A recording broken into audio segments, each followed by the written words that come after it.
នៅតែនឹកនៅតែបារម្ភទុំជាចិត្តអូនបងខំត្រូវដើរចេញបងធ្វើចិនធ្ងន់ណាស់ណាស្រស់ប្រលឹងអូនព្រមដើរចេញព្រោះតែឆ្អែតនឹងស្នេហាបងពិតជាអ្នកសាកុំហោះបងជុលខ្លួនដើរខំផ្លូវអបា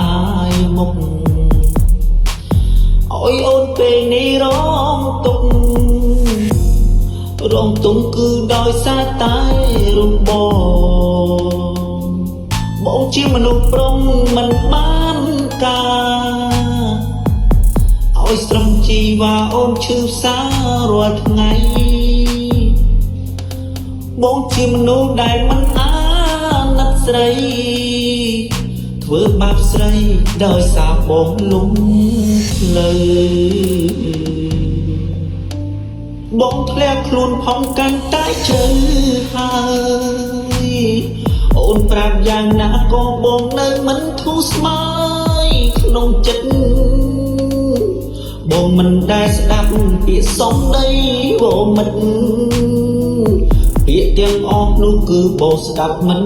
ចូលប៉ុន្តែពេលនេះបងស្ដាយក្រោយណាស់ពេលនេះបងបើកភ្នែកច្បាស់បងពិតជាខុសមែនព្រោះអូនព្រមដើរចេញដោយសារតែបងមិនកែខ្លួន